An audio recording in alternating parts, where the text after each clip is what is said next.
Ai, o José Maria, meu Gravação Deus. iniciada. Gravação está iniciada. Muito boa Márcia, tarde. Boa noite a todos. Por favor, turma. Estamos aqui na sala com 45 participantes, que é uma alegria para nós.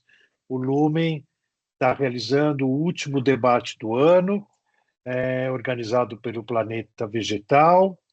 E eu queria agradecer muito ao Rafael, a Ana e a Márcia, que estão muito ativas com esse grupo, com muitos debates, com muitos estudos, e que, se Deus quiser, 2026, tá certo? 26, vão dar sequência, assim como todos os outros grupos do Lumen.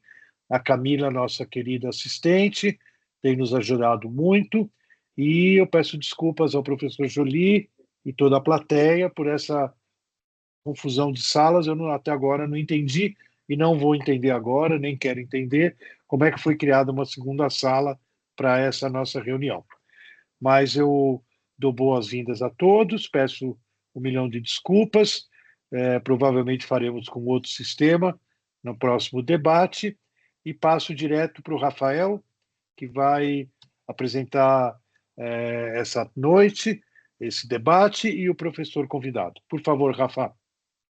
Isso, não, obrigado, Zé. Depois eu vou passar para a Márcia, que vai fazer a apresentação do professor Carlos. É só uma nota. Bom, primeiro dizer que é um enorme prazer estar envolvido nessa coorganização desse segundo seminário conjunto, né, entre o Lumen, né, que está hospedando o debate, e o ECO, né, que é esse projeto de Coimbra. Então, são dois projetos que eu tenho muito orgulho de participar enfim, o ECO é esse projeto que sediado na Universidade de Coimbra, coordenado pela professora Patrícia Vieira, e que tem como objetivo pesquisar e debater temas ligados às humanidades ambientais, né, com especial atenção para as relações entre plantas, animais e humanos no contexto amazônico, né? Então, ambos esses grupos, né, tanto o Lumen, né, na PUC São Paulo, quanto o ECO lá em Coimbra, têm desenvolvido ciclos de palestras, enfim, extremamente instigantes. Vários dos outros debates estão tanto no site do Lumen quanto lá do ECO também, em diferentes ciclos, né? Então, são debates e seminário que tem se destacado internacionalmente pela qualidade das discussões, né? Os dois últimos encontros, então, que a gente organizou junto foram de grande relevância. Quer dizer, esse é o segundo, né? Fizemos um outro anterior, intitulado Amazônia Cultivada, Saberes Indígenas na Construção da Biodiversidade dos Ecossistemas, que contou com as falas do professor João Rivelino, da Federal de Santa Catarina, e da Carolina Neves, do Instituto Serrapilheira. Bom, e hoje temos essa honra de receber o professor Carlos Joly, a quem eu também agradeço desde já, em nome de toda a equipe do ECO lá em Coimbra, e também agradeço pela generosidade em participar dessa conversa, né? Então, bom, sem mais no momento, eu passo a palavra para a professora Márcia, que é quem vai apresentar mais apropriadamente o professor Carlos Joly. Obrigado.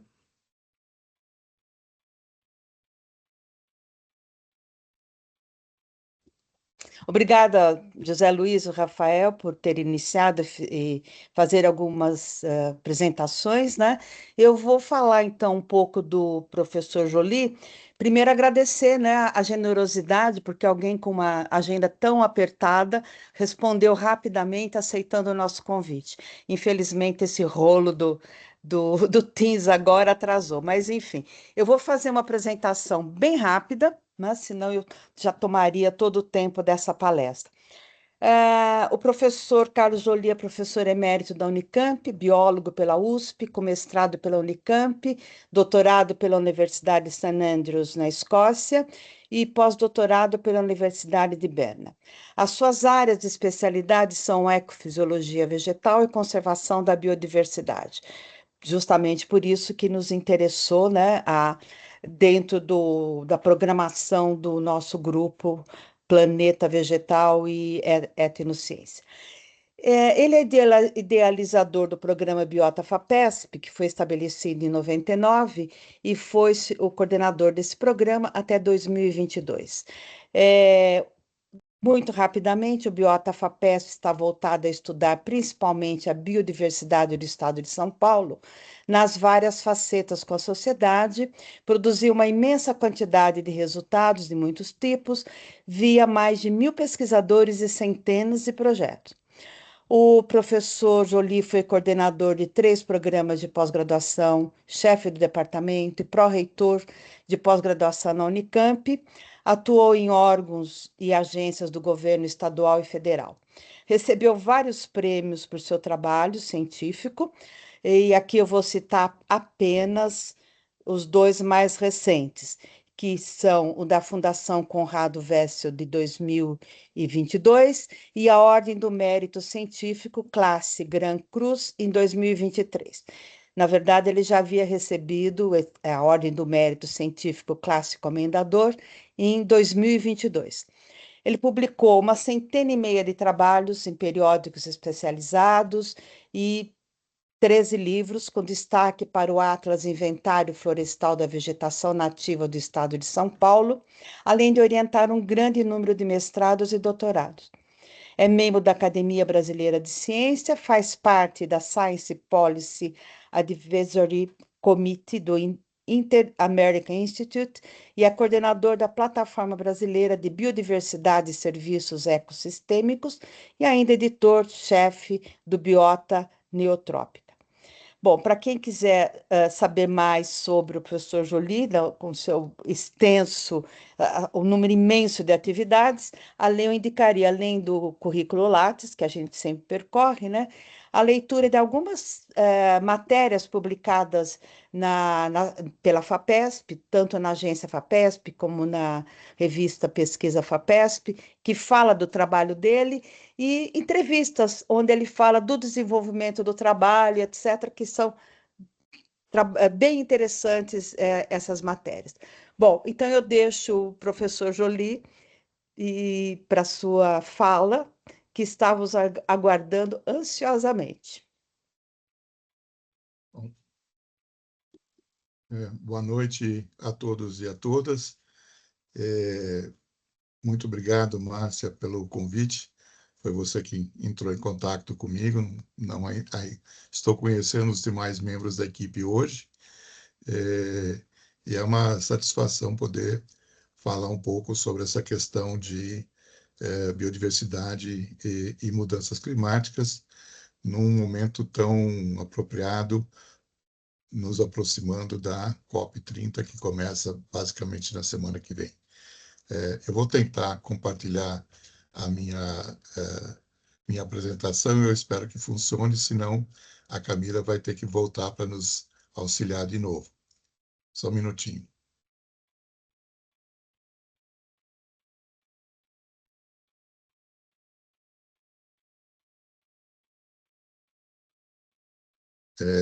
Está sendo compartilhado? Sim. Bom, então, eu vou falar hoje um pouco sobre o impacto que essa perda da biodiversidade e as mudanças climáticas têm nos diferentes biomas brasileiros. De uma forma mais clássica, pela divisão do IBGE, o Brasil possui 6 biomas terrestres, que vocês todos já conhecem, e uma imensa porção costeira e marinha, que é a Amazônia Azul, que nós não podemos chamar como um bioma, mas que nós vamos tratar aqui também dos impactos que as mudanças climáticas têm nessa região, que é importantíssima, tanto do ponto de vista biológico, como do ponto de vista climático e econômico.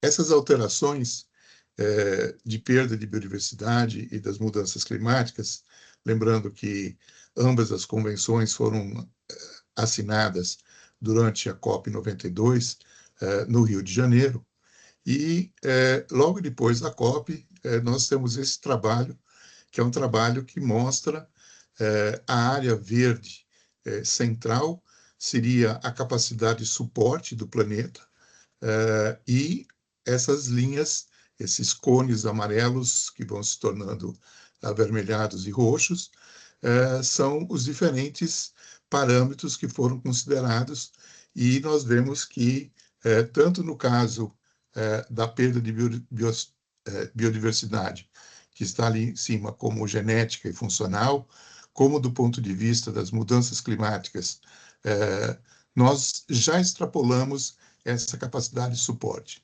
Então, essa quais são as consequências de estarmos nessa situação.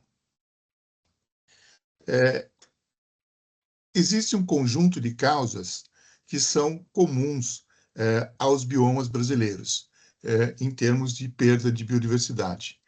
E uma das principais delas é a questão de mudança do uso da terra, a expansão agrícola ou de pastagem, principalmente, que leva a uma fragmentação do bioma, e essa fragmentação acaba isolando populações, impedindo um fluxo gênico, e no extremo pode levar a uma extinção local de fauna e de flora. Nós vemos aí à esquerda um mapa clássico da cobertura florestal original do estado de São Paulo, e como ela vai desaparecendo em função do ciclo do café, que entra ali pelo Vale do Paraíba, depois chega aqui à região de Campinas, e em 1920 ele já está pulando a fronteira do estado, e nós vamos ter a fundação de cidades como Londrina, no Paraná, por exemplo. E isso levou a uma fragmentação enorme da Mata Atlântica no estado de São Paulo. O outro mapa que está no centro é um mapa do que sobrou dos remanescentes de cerrado no estado de São Paulo. São basicamente 8.000 fragmentos de cerrado.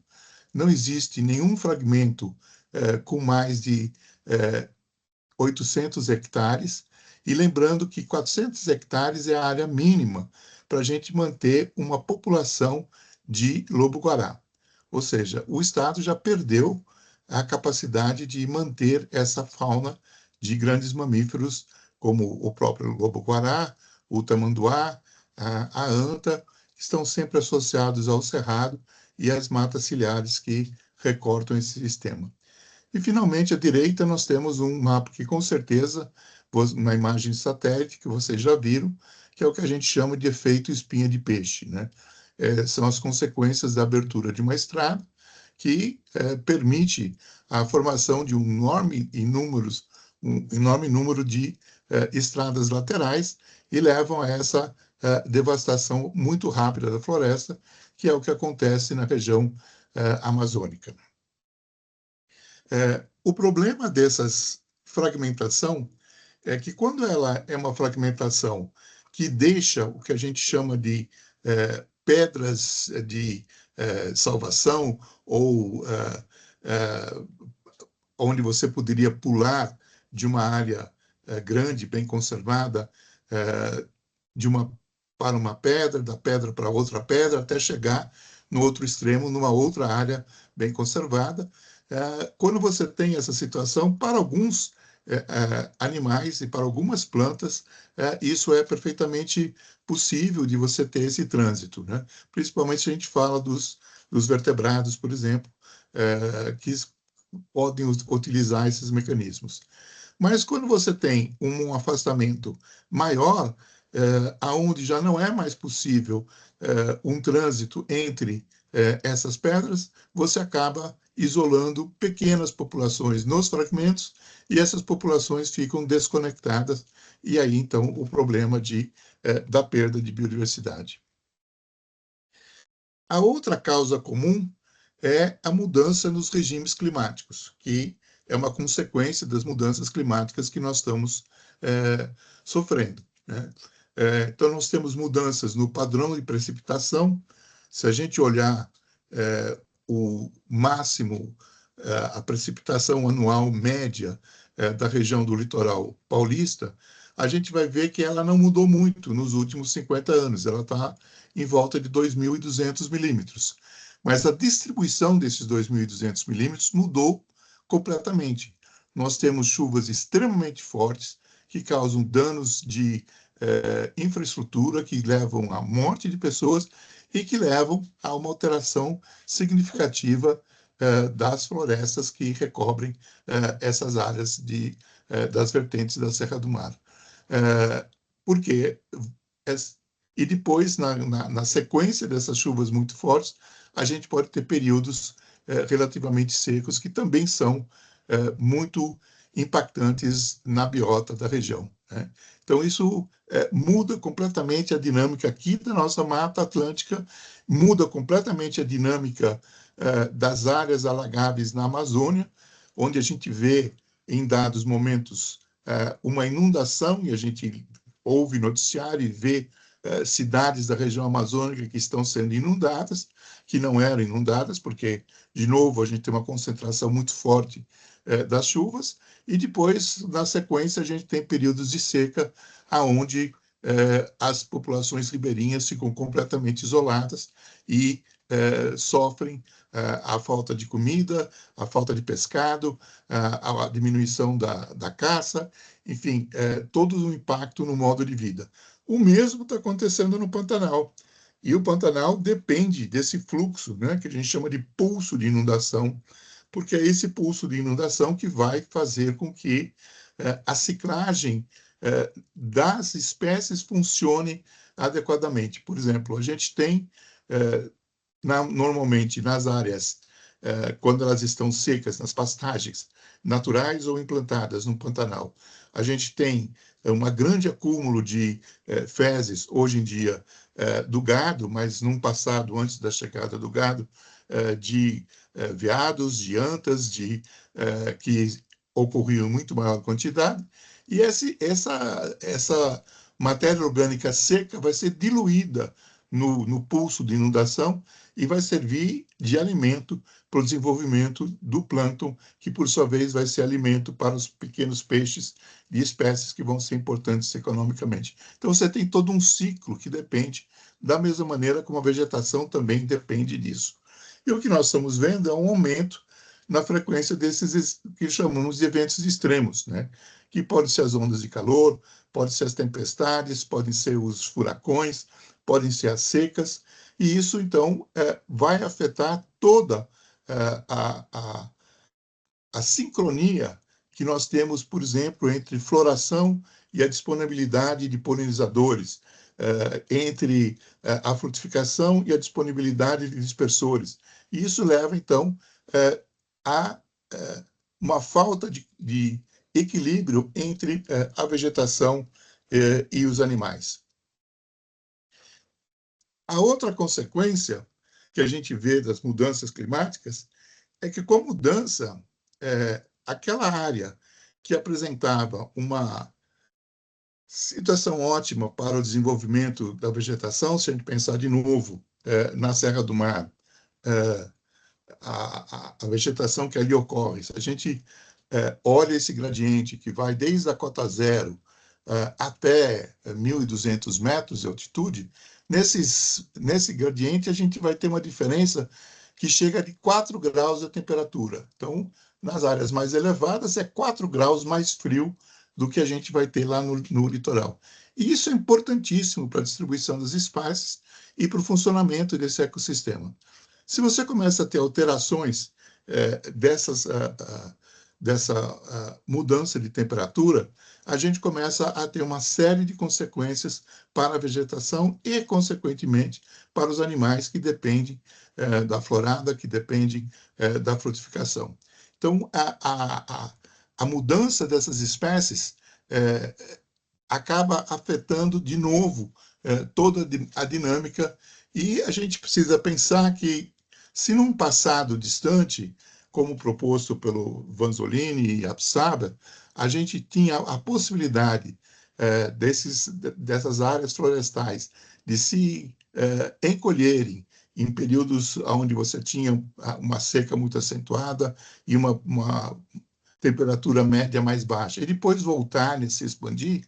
Hoje isso não é mais possível, porque nós intercalamos a essas grandes formações nossas todas as nossas cidades, a infraestrutura de transporte de carga, transporte de pessoas, a infraestrutura de transporte de gás, transporte de petróleo, os gasodutos e os oleodutos, e, consequentemente, nós perdemos essa capacidade dos sistemas se expandirem como no passado. Então, aqui é um trabalho que eu fiz com um aluno meu há praticamente 15 anos atrás. Isso aqui a gente vê, esses pontos vermelhos mais escuros, são áreas onde nós tínhamos nos herbários plantas das 40 espécies que nós estudamos, depositadas, que de fato ocorrem nesses locais. Então, essa é uma distribuição das espécies arbóreas de Mata Atlântica, das 40 espécies que nós trabalhamos, atual, no clima atual. Se nós tivermos um aquecimento, se nós considerarmos o cenário mais otimista do IPCC, ou seja, se a gente conseguir ficar dentro do 1,5 graus proposto no Acordo de Paris, nós vamos perder cerca de 30% da área que essas espécies terão possibilidade de ocupar. Ou seja, dos 100% que a gente tem hoje, nós vão restar 70% da área. Se nós, ao contrário, não fizermos nada para controlar as emissões de gases de efeito estufa e a temperatura subir demasiadamente, nós vamos perder 65%. Então, vejam que a Mata Atlântica, a área mais escura que a gente olha aí, está justamente aqui no estado de São Paulo, associada à presença da Serra do Mar, porque a serra em si ela é capaz de tamponar um pouco essa mudança de temperatura e, portanto, uma maior possibilidade de sobrevivência das espécies. Se a gente olha especificamente para uma espécie, e aqui nós estamos olhando para o palmiteiro, Euterpe edolis, a gente vê ali no gráfico número 1 as áreas de ocorrência atual, né, onde a gente tem coletas, as áreas, quanto mais vermelho, maior é a ocorrência registrada, as áreas amarelas já diminui a probabilidade. No mapa número 2, a gente vê a restrição da área favorável para o palmiteiro no cenário positivo. E no gráfico número 3, a gente vê as áreas favoráveis no cenário pessimista, ou seja, praticamente a espécie é levada à extinção porque ela não tem mais condições de sobreviver nessa região da Mata Atlântica. Quando a gente olha, né, isso na tentativa de fazer um planejamento, de fazer uma avaliação de como é que está o nosso esforço, nós vamos conseguir preservar essas espécies, como o palmiteiro, como outras. Aqui nós estamos vendo, no caso, uma distribuição de uma espécie de jatobá, que a gente tem pontos de coleta dela ao longo de toda a fachada aqui da Mata Atlântica, desde lá do Vale do Paraíba, região de Taubaté, São Luís do Paraitinga, até aqui na região do Ribeira de Iguape, a gente tem coletas dessa espécie. Com isso, a gente consegue fazer um modelo, né? A gente pega informações de clima, de relevo, de solos, e consegue fazer um modelo de aonde no estado de São Paulo essa espécie pode estar ocorrendo.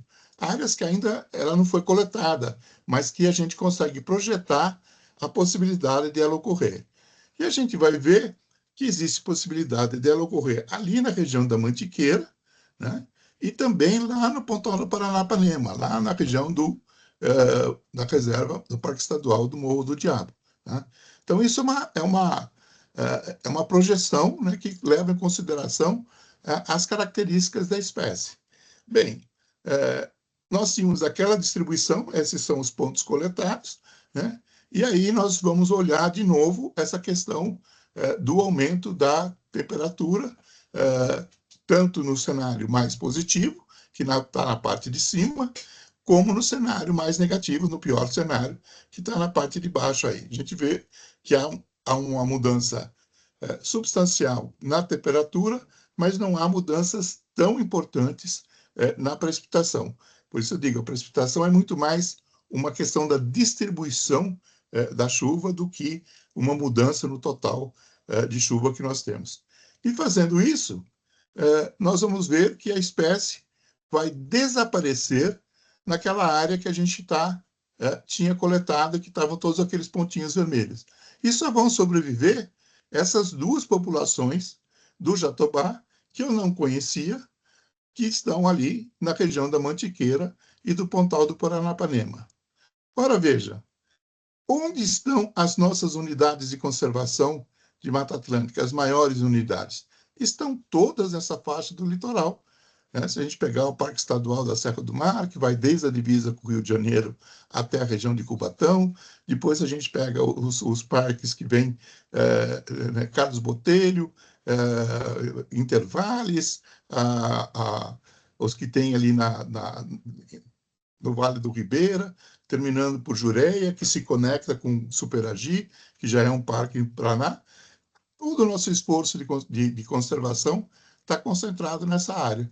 E essa área é onde a espécie não vai ter condições. E nós vamos, então, perder essa espécie, porque, muito possivelmente, essas áreas não inseridas em unidades de conservação no Pontal do Paranapanema e na Mantiqueira, possivelmente vão ser utilizadas ou para expansão agrícola ou para expansão das áreas de turismo.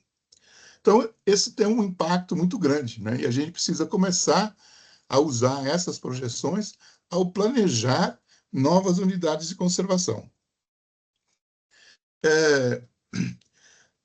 A gente perde, primeiro, a diversidade genética, né? Quando a gente tem uma diminuição no tamanho da população, a gente tem uma pobreza genética mais evidente. Se a gente considerar, por exemplo, a onça-pintada, ela é uma espécie extremamente ameaçada de extinção. Nós temos poucas regiões no Brasil onde temos populações significativas. A região lá de Foz do Iguaçu é uma região onde a gente tem uma população razoavelmente grande, e a Amazônia, onde a gente ainda tem uma população grande. Mas aqui no estado de São Paulo, por exemplo, é uma população extremamente pequena, assim como nos demais estados da região sudeste e sul. O fato de a gente ter essas populações tão pequenas faz com que a diversidade genética seja muito baixa. E isso faz com que a espécie fique mais vulnerável, tenha menos capacidade de responder a mudanças no seu ambiente físico. E a perda da funcionalidade é quando a gente tem a perda de espécies que são importantes para a manutenção, por exemplo, de populações de polinizadores. Mas por que é tão importante a gente manter polinizadores? Porque os polinizadores, além de fazerem a polinização das espécies nativas, eles são importantíssimos para as nossas culturas economicamente importantes, como a soja, por exemplo, como o café, como o maracujá. São todas culturas que dependem, né, em níveis diferentes, né? O maracujá depende 100%, a soja depende em torno de 65% da presença de polinizadores, mas que eles afetam também essa produção. Então, quando a gente perde essas espécies que são funcionalmente importantes, a gente vai ter consequências que a gente não consegue, num primeiro momento, avaliar a extensão da perda que a gente vai ter. Outro problema extremamente importante, e eu vou me deter um pouco nessa questão, são essas espécies exóticas invasoras, né? Essas são espécies que são trazidas no passado, foram trazidas, na sua grande maioria, com alguma finalidade específica. A gente tem muitas espécies que vieram, por exemplo, as gramíneas africanas, foram introduzidas aqui para enriquecer os nossos pastos, porque elas são, do ponto de vista nutritivo, muito melhores do que as gramíneas nativas. A gente teve a introdução de muitas espécies como ornamentais, a gente teve a introdução de muitas espécies associadas a tradições religiosas de diferentes populações que vieram para cá. E o que essas espécies invasoras são, por que elas são importantes, o que elas fazem? Bom, elas têm todo tipo de impacto que a gente pode imaginar. Existe desde o problema de você mudar fisicamente o solo, por exemplo, as espécies de lírio do brejo, que é uma espécie que vem da região do Nepal, da cadeia dos sopés da cadeia do Himalaia, e que foi trazida possivelmente para fins religiosos e talvez ornamentais. É da mesma família do gengibre. Ela se reproduz por rizomas e, uma vez que ela se instala numa área, ela vai ocupando por reprodução assexuada essa área e impede a instalação de espécies nativas. As espécies nativas não conseguem competir.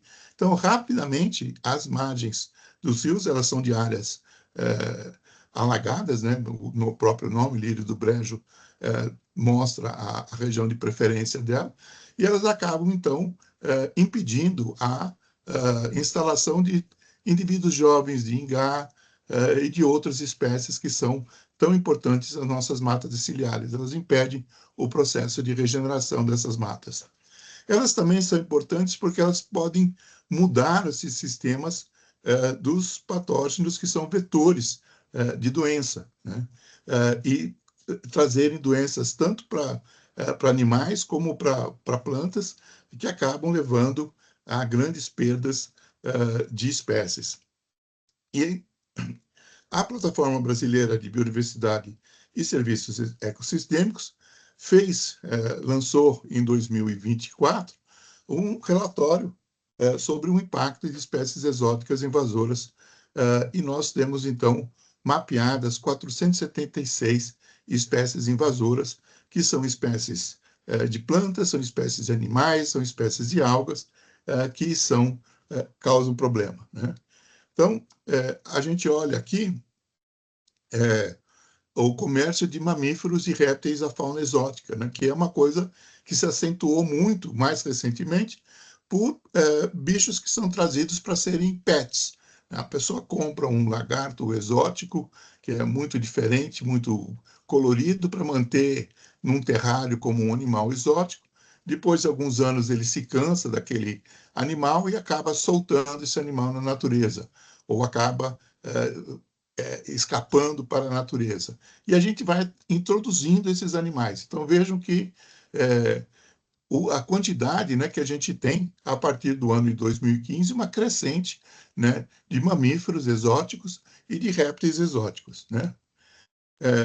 Isso é para a gente ter uma ideia de quais são os mamíferos exóticos mais problemáticos no Brasil, né? Então, a gente tem, desde o javali, a gente vai voltar a tocar nesse ponto, no Brasil inteiro, né? Nós temos javali espalhado pelo Brasil inteiro. Nós temos a introdução do búfalo, principalmente na região norte, na região de Marajó.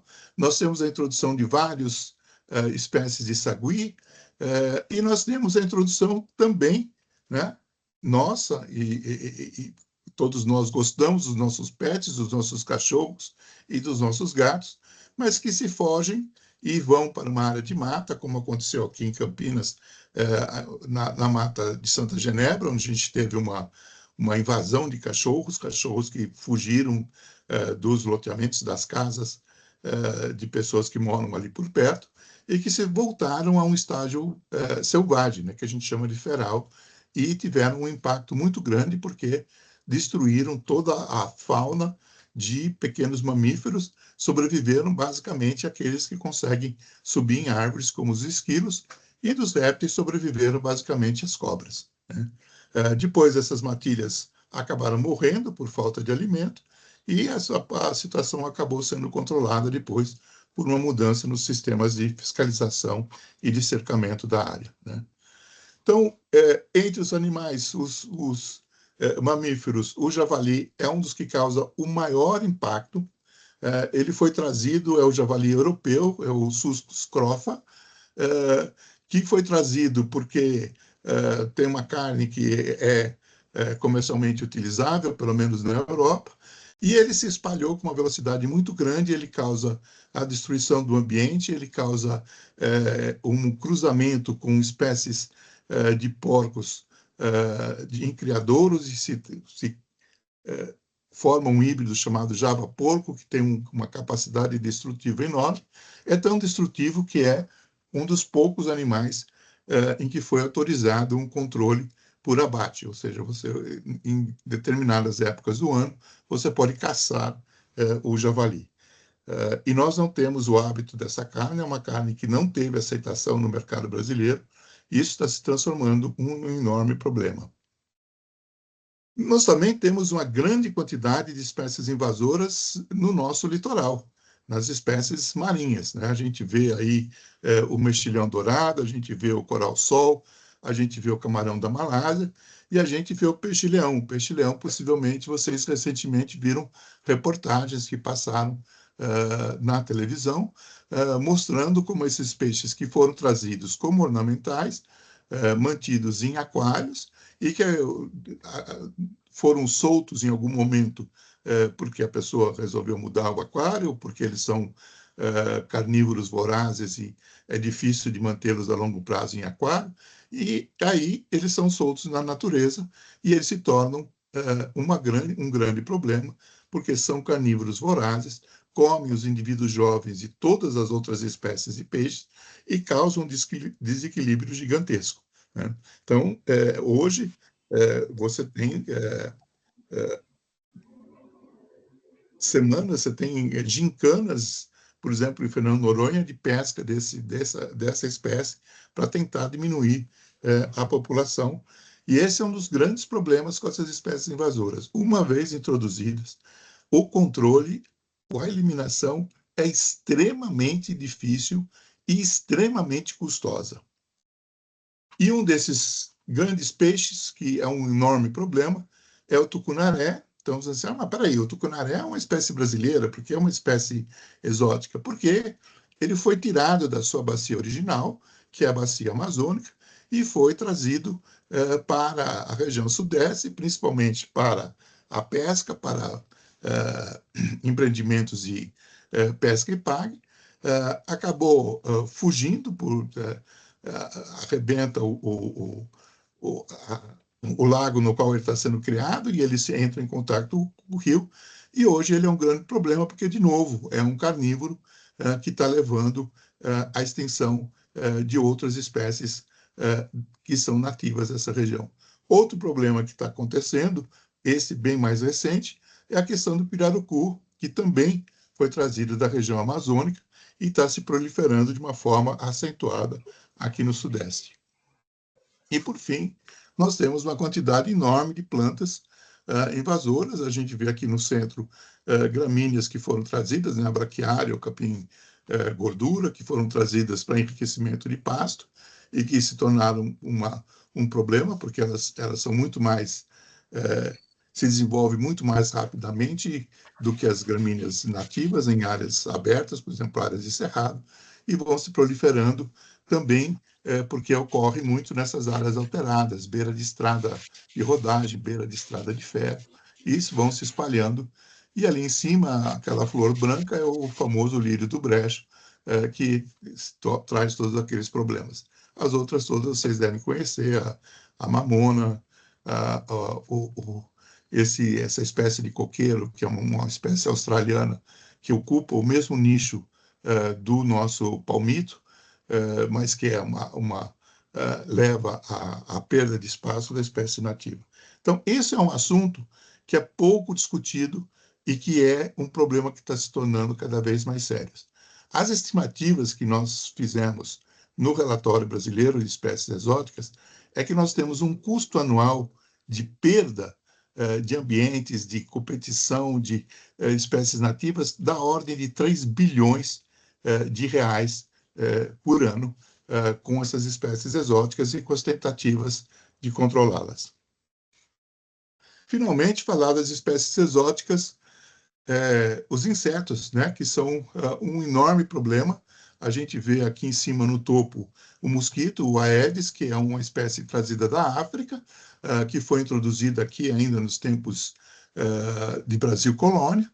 assim como outras espécies que são transmissoras de doenças como a dengue, como a chikungunya, e antes disso nós tínhamos os mosquitos transmissores da febre amarela, que também foram introduzidos aqui.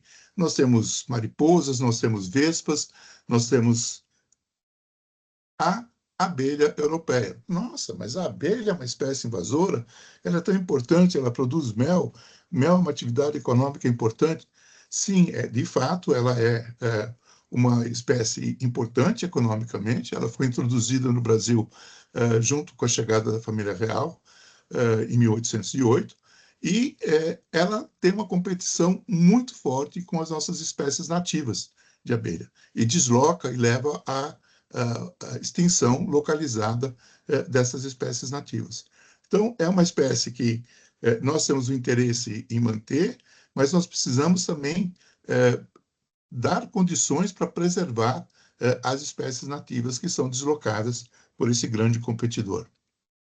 Bom, essas mudanças todas que eu falei, a mudança no regime de precipitação, as secas mais extensas, as mudanças no uso da terra, isso leva a outras consequências que são cada vez mais perceptíveis. Por exemplo, a mudança no regime de incêndios, né? Os incêndios, a gente estava muito acostumado a ver incêndios nas áreas de cerrado, né? Cerrado de beira de estrada, cerrado em fazenda, era uma certa frequência que a gente via, e a gente vê que após o incêndio, muitas espécies herbáceas e muitas espécies arbóreas de cerrado florescem, chega a parecer que elas dependem do fogo. Não temos nenhuma espécie que dependa efetivamente do fogo, temos espécies que acabam sendo favorecidas com o incêndio.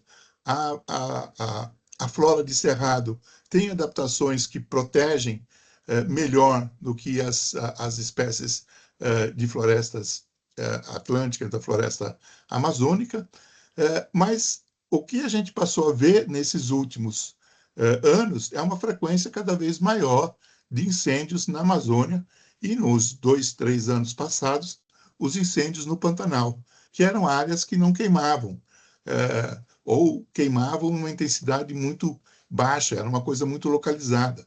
E agora não, são incêndios de grandes proporções que levam a uma destruição tanto da flora como da fauna, a quantidade de animais que são queimados, que são mortos nesses episódios é muito grande. Há uma vantagem de algumas espécies, aquelas que são mais adaptadas a sobreviverem ao fogo. As espécies invasoras levam uma vantagem muito grande, e esses incêndios, que são incêndios dificílimos de serem controlados, a gente vê que levam 10 a 15 dias para controlarem um incêndio de mata. A gente viu agora recentemente na Serra do Amolar, no Pantanal, há 2 anos atrás, a dificuldade que foi de controlar um incêndio numa área que é uma área importantíssima para a manutenção da fauna pantaneira não ornitológica, né? A grande fauna de aves no Pantanal está associada às áreas mais úmidas, mas os mamíferos são dependentes das áreas de mata. A Serra do Amolar é uma dessas reservas importantes. Então, essa frequência, esse aumento, está fazendo com que essas áreas sejam destruídas. Muitas vezes você tem um episódio de seca num ano, e depois, 2 ou 3 anos depois, você tem aumento da quantidade de incêndios, porque aquelas árvores que morreram durante a seca, ficaram em pé, vão servir de combustível para esses incêndios, e isso está causando alterações muito significativas na vegetação remanescente. Na questão da Amazônia, especificamente, vamos falar algumas coisas que são específicas de cada bioma. Na Amazônia, o pior problema que a gente tem é a mudança de uso da terra, o desmatamento, né? É um desmatamento que é feito na sua enorme maioria de vezes por grilagem, são áreas que são invadidas, são áreas públicas, terras públicas, muitas vezes, que são invadidas, ou áreas de terras indígenas ou de unidades de conservação. E aí você tem, primeiro, um desmatamento seletivo, são retiradas as madeiras nobres, que tem um mercado, tanto na Europa como nos Estados Unidos, muito grande, que consome essas madeiras e é muito lucrativo. Depois, o que restou é derrubado ou é queimado, e, finalmente, você coloca ali no local um pasto, você entra com a pecuária extensiva, uma pecuária de baixíssima produtividade, menos de um boi por hectare, que simplesmente é para ocupar aquelas áreas para dizer que foi feita alguma benfeitoria, né? Se considerar o desmatamento e a substituição por pastagem uma benfeitoria, para depois reivindicar a posse da terra e para comercializar essas terras. Então, um dos grandes drivers atrás desse desmatamento é a especulação imobiliária da venda. Depois que você chegou no estágio de pastagem, o estágio seguinte é uma limpeza da área e a substituição por soja. Então, você tem um processo bem conhecido de como é que isso tem funcionado e, infelizmente, os nossos sistemas de controle não têm funcionado da maneira mais adequada e a gente está ainda perdendo uma quantidade absurda de floresta. Eu sei que ontem, na sexta-feira, saiu o índice de desmatamento, nós tivemos uma queda geral no Brasil de 16% da área desmatada em relação ao mesmo período do ano passado, mas ainda é uma área muito grande e a gente precisaria trazer isso, reduzir esses índices de uma forma mais efetiva ainda, né? E a queima, e a alteração e a substituição por gado e depois por soja, isso vai ter um impacto gigantesco nas áreas de várzea e nas áreas de igapó, que são inundadas por uma água que traz uma quantidade enorme de nutrientes, uma quantidade enorme de pesticidas e que vão ter um impacto muito grande na fauna aquática, além de um processo de contaminação que a gente vê na região, principalmente por mercúrio, usado extensivamente nos garimpos. Uma das vulnerabilidades que são muito características da Amazônia é a questão da interrupção do que são chamados de rios voadores. Como é que isso se forma, né? A gente tem, pelas temperaturas elevadas, uma evaporação da água no oceano. Tem que lembrar que o vento sopra sempre do oceano para a terra. Essa formação dessas nuvens, então, são trazidas para o continente, chove, a floresta evapotranspira, ou seja, essa água, uma grande parte vai ser absorvida pela vegetação e vai ser transpirada, e uma parte vai ser evaporada pelas temperaturas, e aí essas nuvens que são formadas são empurradas mais para trás, e como num processo de gradativamente vão chegando ao interior, até que essa formação dessas nuvens bate na cadeia andina, né, não consegue ultrapassá-la, então ela é desviada e traz essa umidade toda para a região centro-oeste e sudeste do Brasil, e é por isso que essas regiões são altamente importantes do ponto de vista da produção agrícola, né? Então, se você remove a floresta, você não vai mais ter a evapotranspiração, não vai ter essa formação de nuvens, não vai ter a umidade progressivamente indo em direção aos Andes e, consequentemente, a gente vai ter uma diminuição muito grande da precipitação nas regiões do centro-oeste e do sudeste, né? Então, isso é um mecanismo de como é que funciona esse processo na região amazônica. A Amazônia, a gente sabe que ela é importantíssima no ciclo global do carbono. O desmatamento, como eu disse, enfraquece o feedback da evapotranspiração, que é importante para chuvas regionais e também para as chuvas nas regiões de produção, né? E isso leva a um desaparecimento dos frugívoros, porque eles não têm mais o que se alimentar, muda a regeneração florestal e, consequentemente, no longo prazo, a capacidade de armazenar carbono. No Cerrado, né, a gente tem uma savana, que é a savana mais importante em termos de biodiversidade no mundo, né? Todo mundo considerava inicialmente que o Cerrado não teria uma biodiversidade tão alta, e ele tem, porque ele tem uma quantidade enorme de espécies que só ocorrem no Cerrado. São espécies adaptadas, né, a climas sazonais, e ele está sendo altamente ameaçado pela conversão para a agricultura. Isso principalmente na região chamada de Matopiba, que é Maranhão, Tocantins e Bahia, que são as áreas remanescentes de cerrado que estão sendo transformadas para plantio de soja, né? A Mata Atlântica é o bioma mais fragmentado. Se a gente considerar todos os fragmentos pequenos, o que a gente consegue identificar hoje com satélite, nós temos cerca de 20 a 24% da Mata Atlântica ainda existente, muitas regiões alteradas, muita formação secundária. E se a gente considerar apenas os grandes fragmentos que tenham mais de 100 ou mais de 200 hectares, nós temos menos de 8% da Mata Atlântica. E esses 8% são importantíssimos do ponto de vista dos serviços que prestam a nós, porque, imaginem vocês, 65 milhões de brasileiros moram dentro do domínio da Mata Atlântica e dependem da Mata Atlântica para água, para consumo de água, tanto a água potável nas cidades, como a água para a agricultura, para os cinturões verdes nas cidades, como para a água para a geração de energia elétrica, né? Então, se a gente pensa no impacto, né, que a destruição da Mata Atlântica causa, e que a gente já destruiu tanto, né, por que a gente ainda continua perdendo áreas de Mata Atlântica, né? Isso é inexplicável, né, que a gente ainda tem alguns estados onde a perda de um ano para o outro é significativo, né?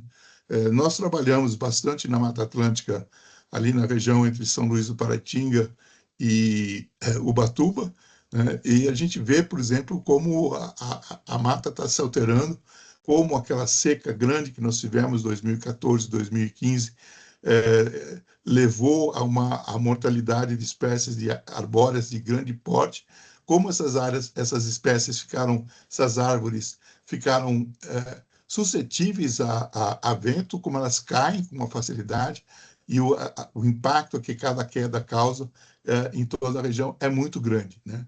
Então, muitas das espécies da Mata Atlântica são endêmicas, elas só existem na Mata Atlântica, e a perda dessa conectividade, a fragmentação, tem um efeito devastador. A Caatinga talvez seja o bioma brasileiro que a gente levou mais tempo para entender o quanto ele já está alterado, né? Como havia um conhecimento reduzido em relação à Caatinga, as suas estruturas, as diferentes fisionomias, o sertão, né, como é que isso funcionava, a gente também não conseguia entender o quanto ela já foi alterada. E hoje a gente sabe que a gente perdeu uma grande parte dessa região. Isso leva a uma diminuição não só da biodiversidade, como também um declínio de espécies importantes de dispersores de sementes e de polinizadores, que prejudicam a ação dessas áreas. Finalmente, o Pantanal, né? Eu já falei bastante os problemas do Pantanal, a mudança no tempo, a intensidade das cheias, os desmatamentos, os incêndios, né, que afetam todo o sistema. E os pampas, que a gente imagina, né, sempre como uma grande planície dominada por gramíneas, mas essas gramíneas, uma boa parte já não são mais nativas, são gramíneas introduzidas.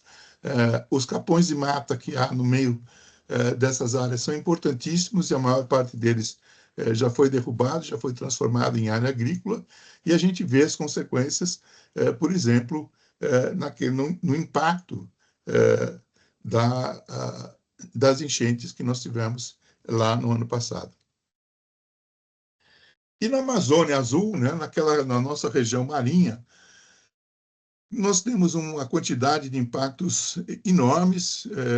A plataforma brasileira fez recentemente um diagnóstico da zona costeira e marinha, mostrando a vulnerabilidade desses ecossistemas, e é uma vulnerabilidade que impacta muito uma grande parte da população que depende dessas áreas, da produtividade dessas áreas. Então, só para a gente ter uma ideia, se a gente esquecer mudanças climáticas, como se não estivéssemos sofrendo mudanças climáticas, aqui a gente vê dois gráficos detalhados da expansão de mudança de uso da terra entre 2008 e 2017. Vocês veem como essas áreas, né, arroxeadas, que são de agricultura, se expandiram tremendamente. As áreas de desmatamento, o arco do desmatamento na Amazônia está muito mais próximo, avançou significativamente nesse período de 10 anos e continua avançando. E se a gente coloca junto com essa pressão as mudanças climáticas, então a gente vê uma consequência muito maior, né?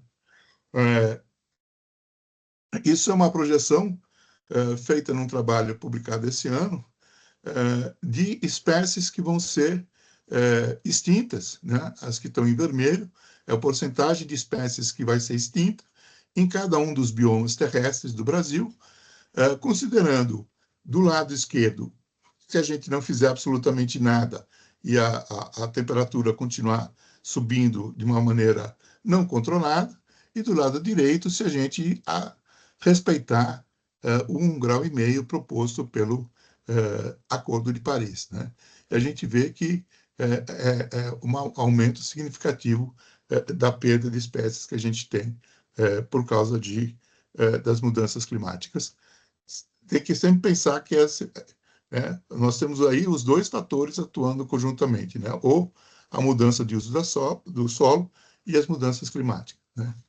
Então, aí a gente tem diferentes grupos de animais que vão ser mais ou menos afetados por essas mudanças, também nos diferentes ecossistemas, né? A gente vai ver que a gente tem na região amazônica, que é essa parte verde mais escura na parte superior do círculo, né?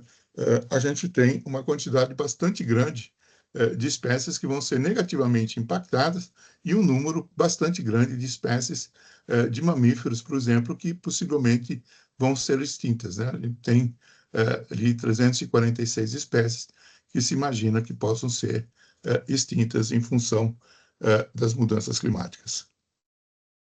Aqui a gente tem a questão das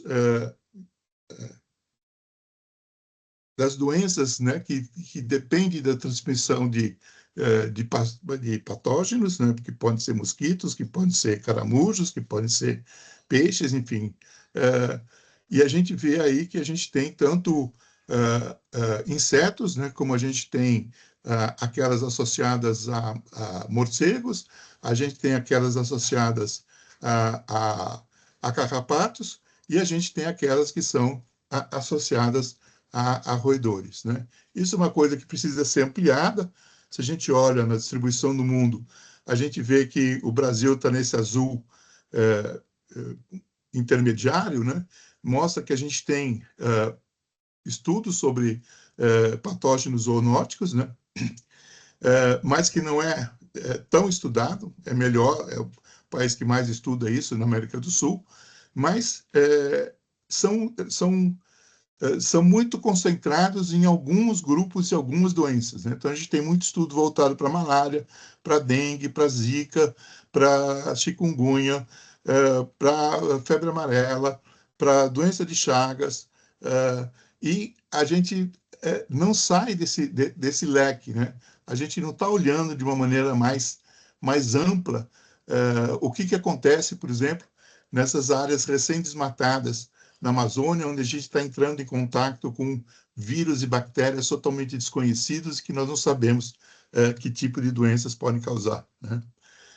Isso é só para a gente ver, isso é um trabalho que é uma figura que eu coloquei hoje, né, na apresentação, um trabalho que eu só tive acesso hoje, foi publicado agora em outubro de 2025, que mostra o aumento de meses do ano que são favoráveis à sobrevivência dessas duas espécies de mosquitos que são transmissores de doenças. Então, é lógico, a gente vai ver Brasil e África, são 12 meses, isso não muda de 2030 para 2050, não muda para o atual, nós temos a presença desses vetores há muito tempo, mas é importante a gente ver nessas regiões, né, que estão nessa área que está destacada aí nesse círculo, que esses mosquitos já estão chegando a ter entre 2 a 3 meses de possibilidade de sobrevivência na fronteira entre os Estados Unidos e o Canadá, e que isso foi aumentando em 2050, da mesma maneira como a gente vê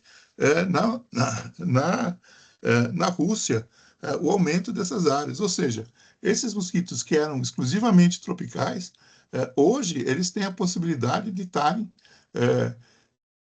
invadindo áreas que eram temperadas, né? Então, isso é uma coisa que a gente precisa estudar com mais detalhamento. Finalmente, eu queria chamar um pouco a atenção para uma temática que tem crescido e eu tenho me interessado cada vez mais, que é essa sociobiodiversidade, né? Que é a interação entre a diversidade das espécies e a diversidade cultural das comunidades tradicionais e dos povos indígenas, né? São os conhecimentos ancestrais, as práticas sustentáveis, os sistemas sociais que interagem com o meio ambiente, que envolve tanto bens como serviços e que são hoje extremamente ameaçados, mais ameaçados do que a biodiversidade, porque além da perda das espécies que a gente tem, aqui a gente tem uma questão que é a erosão desse conhecimento tradicional indígena. Erosão no sentido de que você não tem mais a transmissão de geração para geração, ou porque o sistema foi completamente modificado e aquele conhecimento já não se aplica mais àquela realidade, ou porque uma grande parte migrou para as franjas das grandes cidades e vive, então, hoje numa realidade urbana que aqueles conhecimentos não se aplicam. E essa erosão cultural ela é uma coisa que está acontecendo de uma maneira rapidíssima. Nós estamos perdendo línguas, nós estamos perdendo o desaparecimento de uma língua tem um impacto gigantesco. Tudo que estava associado àquela língua se perde, né? E isso tem um impacto que é um impacto ecológico, é um impacto social e também tem um impacto nas economias baseadas na floresta.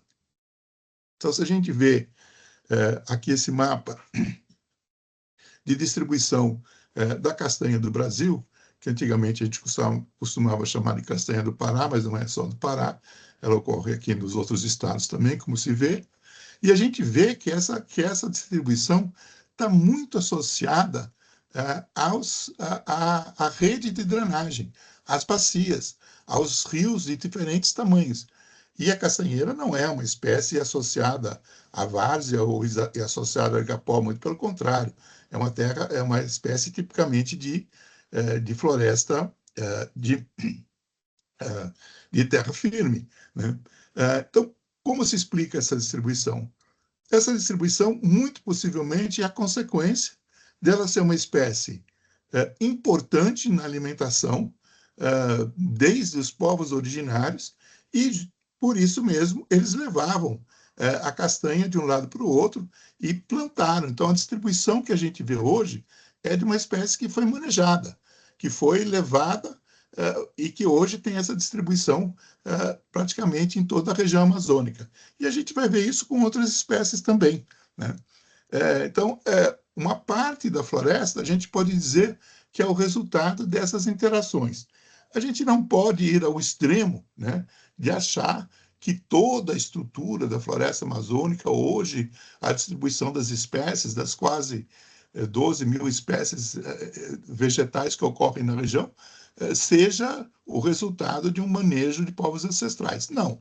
Algumas espécies que eram importantes do ponto de vista de alimentação, do ponto de vista de produção de utensílios básicos para eles, foram muito importantes, né?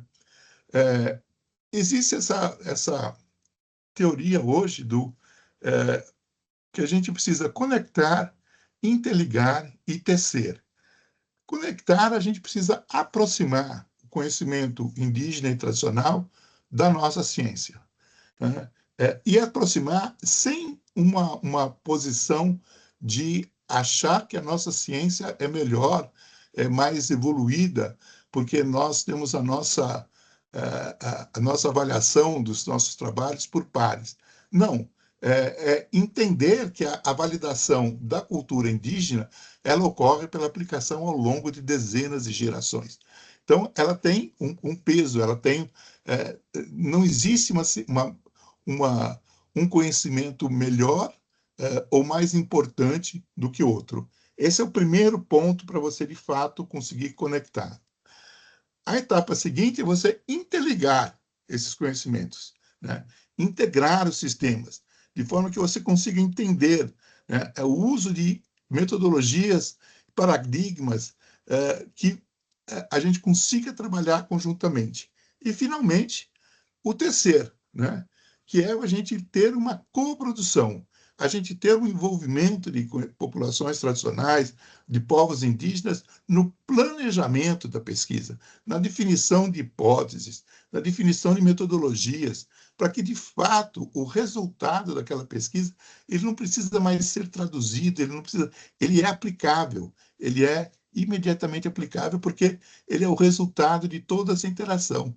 E se esse conhecimento novo que for gerado em função dessa visão, ele for utilizado para embasar políticas públicas, essas políticas vão ter uma aplicação imediata. Não é algo que você vai ter que depois convencer os outros atores a usar. Não, aquilo foi gerado em conjunto. Isso é uma visão nova, como eu disse, uma visão que eu tenho me interessado cada vez mais, mas tendo sempre em mente, né, que ela não pode ser considerada, que a gente não pode considerar os sistemas, né, que a gente tem hoje de Mata Atlântica, ou de Cerrado, ou de Floresta Amazônica, tenham sido o resultado de manejo de povos ancestrais. Isso é um exagero. Às vezes a gente vê afirmações nesse sentido que tentam, então, colocar esses povos num papel que eles não tiveram.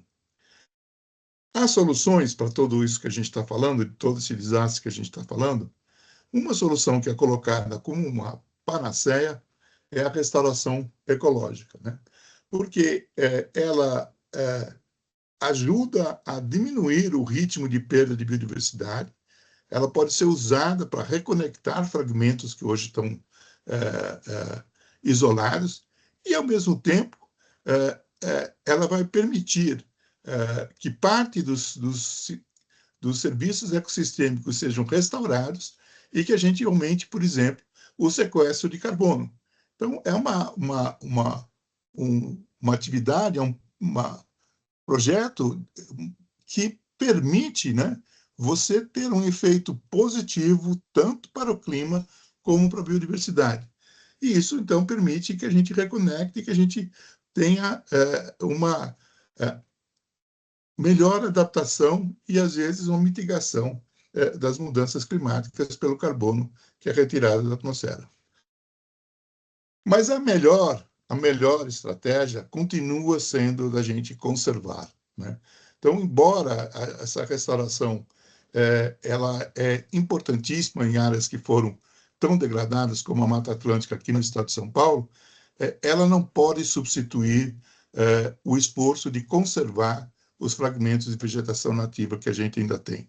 Eu trabalhei com restauração no começo da minha carreira, restauração de matas ciliares, na região do rio Jacaré-Pepira, região de Brotas, dos Córregos, que é uma região onde hoje o resultado é que você tem um rio extremamente bem preservado, é importante para a principal atividade econômica deixou de ser a usina de cana-de-açúcar e a pecuária que era feita na região. Hoje, o principal fonte de recursos de impostos e de atividades são as atividades de turismo de esportes radicais.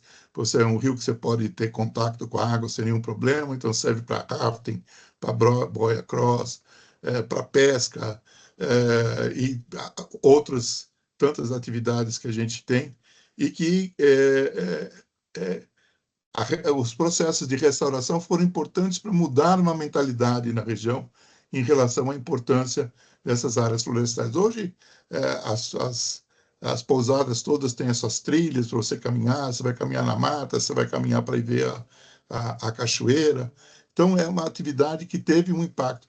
Agora, quando a gente tinha muito sucesso na restauração de uma área, a gente conseguia colocar talvez 60%, 65% das espécies arbóreas da região de volta nas áreas restauradas.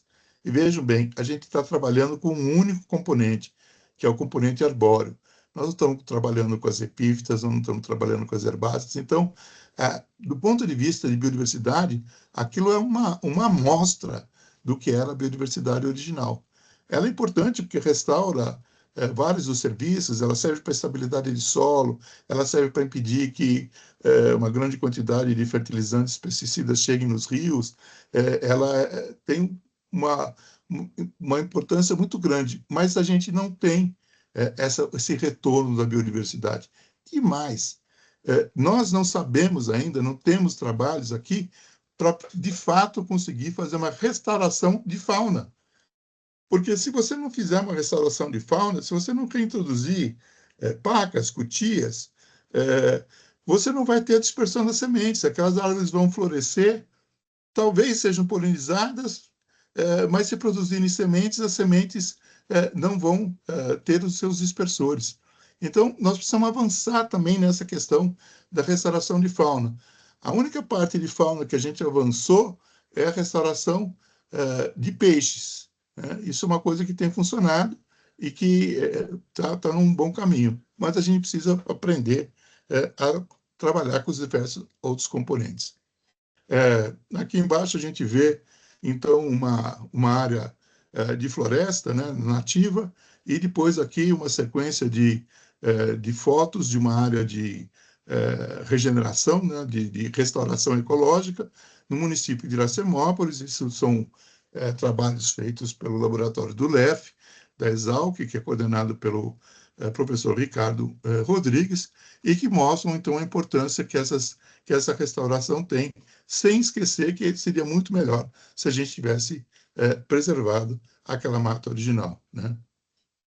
E a outra coisa é o quanto a gente consegue, de fato, trabalhar em escala, né? A promessa do Brasil no Acordo de Paris não é reduzir as emissões do nosso setor industrial ou do nosso setor de agropecuária. A nossa promessa é restaurar 12 milhões de hectares e, com isso, promover uma remoção de CO2 da atmosfera que compense essas outras atividades. Mas nós ainda estamos encaminhando nisso. Já passaram-se 10 anos do Acordo de Paris. Nós temos metas para serem cumpridas até 2030, que certamente não serão cumpridas, porque nós não temos sistemas de monitoramento do que foi restaurado, aonde foi, qual a metodologia, que espécies foram utilizadas. Então, tudo isso precisa ainda ser, de fato, estabelecido para a gente poder usar isso como uma alternativa viável, né? Aqui embaixo, uma área restaurada, isso é um projeto lá do Jacaré-Pipira, onde a gente vê aqui à esquerda, em 1985, uma área onde havia plantio de cana, a cana foi cortada, e na negociação com os fazendeiros, naquela época havia uma faixa de 30 metros a ser preservada, essa faixa a gente restaurou com mata. E aqui à direita, a gente vê 10 anos depois, como essa mata foi restaurada, ela se restabeleceu, Certamente o fato de estar na beira de um rio, onde havia outros remanescentes florestais, ajudou muito, porque espécies que nós não havíamos plantado conseguiram se estabelecer. A fauna, de uma certa forma, voltou, porque estava preservada em fragmentos existentes. Mas, enfim, mostra que a gente consegue, né? Só que, se a gente compara essa floresta com aquela floresta lá atrás, que a gente viu extremamente bem preservada aqui, a diversidade aqui é muito mais baixa e a gente, como eu disse, conseguiu repor o componente arbóreo.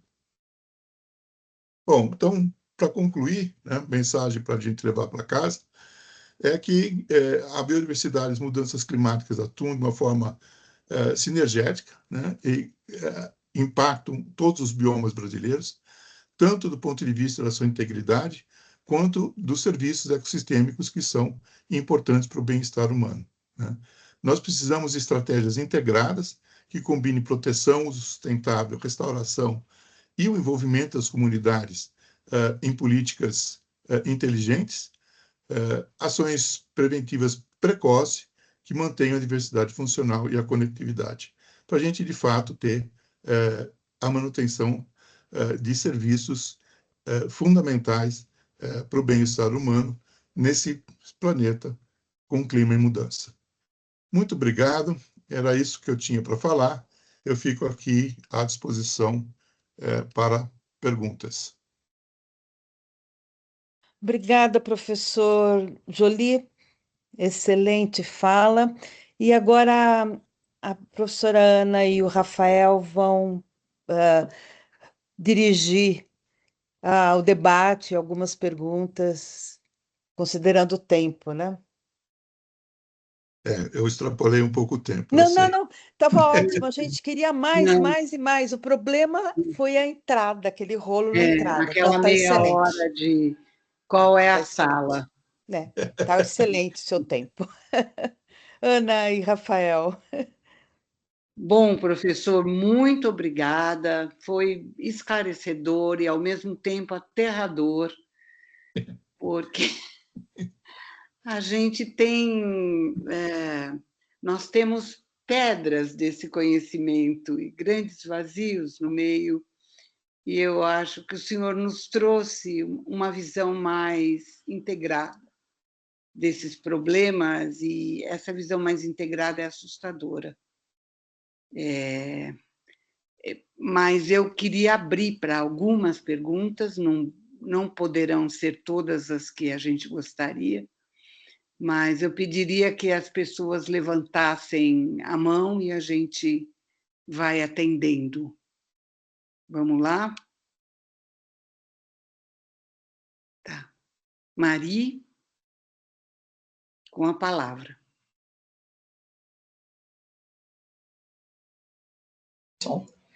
Professor, boa tarde a todos. Olha, agradeço muito pela apresentação, realmente é um tema que me seduz muito, né? O tema da biodiversidade, dessa integração da diversidade cultural, a diversidade ecológica, né? Dos recursos naturais, os bens naturais, digamos assim. E realmente o meu tema, inclusive de pesquisa, é o Cerrado no estado de São Paulo, e associando com a questão das águas subterrâneas do aquífero Guarani.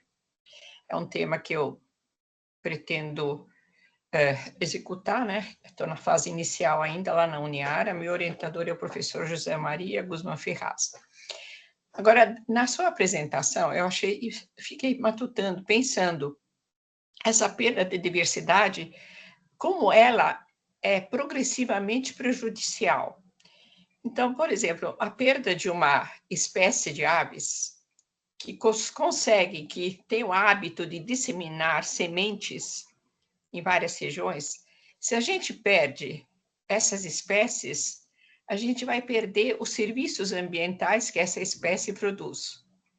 Então, é um retrocesso realmente muito grande, o desmatamento, a perda da biodiversidade, né? E eu perguntaria, no aspecto na bacia do Tietê-Jacaré, que é o Pepira faz parte, né? inclusive vai ser parte do meu trabalho de doutorado, né? E de que maneira essa restauração florestal, a gente está correndo atrás do prejuízo, né? Então, houve o desmatamento, houve a perda da biodiversidade. E, de fato, como o senhor fala mesmo, que nunca vai recuperar totalmente aquilo que se perdeu, né? Mas, de qualquer forma, a restauração acaba sendo um trabalho de prevenção, no sentido de garantir os recursos hídricos, de garantir o acesso à água em quantidade necessária, né? E como importa também, isso no estudo que eu tive que fazer no doutorado, a questão da restauração, o plano diretor de restauração florestal, né? De que maneira o investimento público, por exemplo, da FEHIDRO, eles apresentam um gráfico, uma tabela muito interessante de projeção, e quanto mais verba da FEHIDRO, ou então de outros setores, seria aplicado nessa restauração, reduziria o tempo do sucesso desse trabalho. Então, como é importante isso, avaliar a questão econômica em relação à questão da biodiversidade e das florestas, e como elas são importantes para nós. Então, a gente fica pensando, puxa vida, termos econômicos, mas a economia tem que se subordinar, de certa forma, à questão ecológica. E um outro trabalho apresentado com relação às bacias, essa mesma UGRI, existia a aplicação de muitas verbas, mas sobraram verbas e não foram aproveitadas. Então, numa dessas, poderiam ter utilizado essas verbas que sobraram no plano de restauração. E não sei, e provavelmente não aconteceu. Então, essa visão economicista, ela realmente ela é muito prejudicial para o meio ambiente, para a nossa capacidade de restaurar os biomas e de realmente proteger a biodiversidade. Eu não sei, eu fiz um depoimento, talvez, eu não sei se chegou a ser uma pergunta, mas gostaria de ouvir sua opinião, professor. Bom, Marie, lógico que a gente tem uma relação positiva entre a quantidade de recurso disponível e o processo de restauração. Não é um processo barato, especialmente de Cerrado. Cerrado, nós ainda patinamos em termos de modelos de restauração, nós avançamos muito na Mata Atlântica, mas no Cerrado nós ainda patinamos bastante. Mas não é o único fator. A gente precisa realmente ter uma mobilização da comunidade em relação à importância da restauração. Quando a gente estava trabalhando lá na região do Jacaré-Pipira, a gente, uma vez por mês, a gente tinha 40 minutos na rádio, lá de Brotas, na qual a gente falava sobre o projeto. Primeiro, todo mundo considerava a gente louco, né? Esses caras vêm aqui para plantar árvore na beira do rio, e a gente usava isso para mobilizar a comunidade, realmente mostrar a importância, mostrar o quanto de solo você estava protegendo, o quanto aquele solo era importante para outros serviços, como a permeabilidade para a chuva chegar ao freático, em vez de correr superficialmente e causar o assoreamento e a inundação. Então, são todos esses diferenciais que a gente tem que mostrar para mobilizar. E sem esse envolvimento da comunidade, eu acho que, mesmo que haja grande quantidade de recursos, a gente não consegue efetivamente fazer essa conexão para as pessoas entenderem, né, o quanto elas dependem daqueles serviços da biodiversidade e dos ecossistemas. Eu tenho uma colega aqui no Núcleo de Estudos e Pesquisas Ambientais da Unicamp, que diz que um dos problemas é que a gente precisava reconectar a população urbana com a natureza, porque a gente perdeu o senso de o quanto a natureza é importante para a nossa qualidade de vida também. Não é só não é uma coisa romântica, eu quero restaurar, eu quero voltar a ter as florestas. De fato, é uma coisa que está muito relacionada. Então, eu acho que esse trabalho tem que andar em conjunto, né? O trabalho físico da restauração, com o trabalho de convencimento da população e da sociedade da importância disso para cada um de nós. Não é para o outro. Não é nós estamos fazendo isso para beneficiar o comitê de bacia ou para beneficiar o fazendeiro que vai perder menos solo. Não, nós estamos fazendo isso porque é uma coisa importante para toda a comunidade. Muito obrigada. Próxima pergunta. Luiz Carlos. Vamos lá, Luiz. Bem rápido. Professor, primeiramente, muito obrigado pela sua palestra. Eu acho que realmente ela foi muito ilustrativa, né? Mas, ao mesmo tempo, a Ana já colocou isso, né? Nos assusta, né? Enfim, essa série de situações que realmente são muito agressoras em relação ao meio ambiente, né? À biodiversidade, ao clima, enfim, né? Ao meio ambiente, digamos assim, no sentido mais global, né? Essa coisa de que, na verdade, né, a destruição, as pessoas às vezes pensam que se realiza em torno de emissões de gás carbono na atmosfera, mas é isso também e muitos outros fatores, né, de desgaste de solos, da vida animal, né? Da vegetação. Então, é uma destruição sistêmica. Não é? Consequentemente, isso me faz pensar que a preservação, né, ela tem que ser um movimento sistêmico, tem que ser um movimento total, não só em relação à questão das emissões, mas essa questão da restauração da fauna e da flora, né? Também eu acho que o senhor colocou muito bem, né, a questão da premência, né, desse processo, né, de conservação do que já existe, né, e de restaurar, pelo menos em termos razoáveis, aquilo que foi destruído, né? Agora, tem muitos analistas que são muito pessimistas. Eles chegam a colocar pontos ou então datas de não retorno, não é?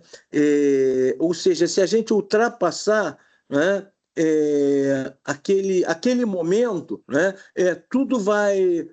não sei se tudo vai estar perdido, mas o novo normal vai ser extremamente anormal, né, entre aspas, e simplesmente vai colocar a vida humana e a vida, de modo geral, né, em situações de dificuldade.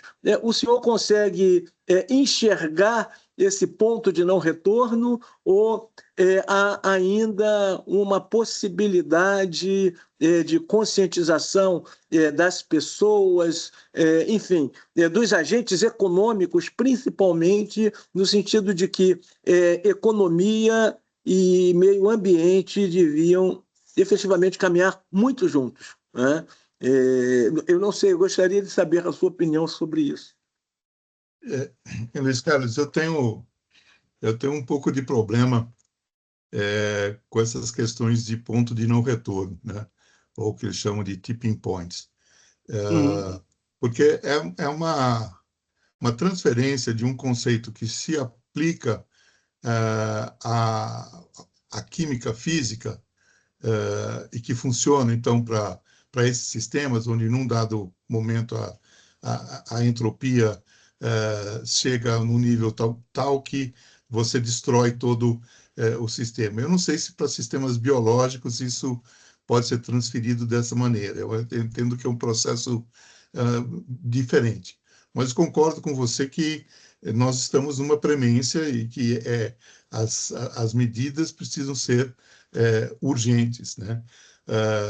Mas eu acho que, assim, quando eu deixar de ser otimista, eu vou parar de dar aula e fazer palestra, porque aí como é que você vai entrar na sala de aula e falar para os seus alunos que estão começando a estudar biologia que, olha, sinto muito, mas quando vocês acabarem e tiverem essa carreira, não vai existir mais mundo, pelo menos não da forma como a gente conhece. Então, eu acho que o trabalho individual, né, da persistência vai aos poucos levando a, por exemplo, como você diz, o setor econômico. Há um conjunto grande de empresas que já constataram que se elas não mudarem o seu padrão, elas vão perder matéria-prima, elas vão encarecer os seus processos e isso não é economicamente viável. Então, aplicando, de fato, não só fazendo uma lavagem verde, mas estão, de fato,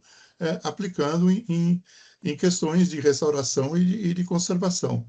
Então, eu acho que é uma batalha que me lembra a primeira vez que o Carlos Nobre, o Eduardo Assad, que é da Embrapa, que faz as projeções de impacto de clima na produção de alimentos, e eu entrávamos, né, nas palestras de 2010, 2009, e nós éramos os cavaleiros do apocalipse, porque vem esses caras aqui dizer que, né, o clima vai acontecer isso, a produção de alimento vai...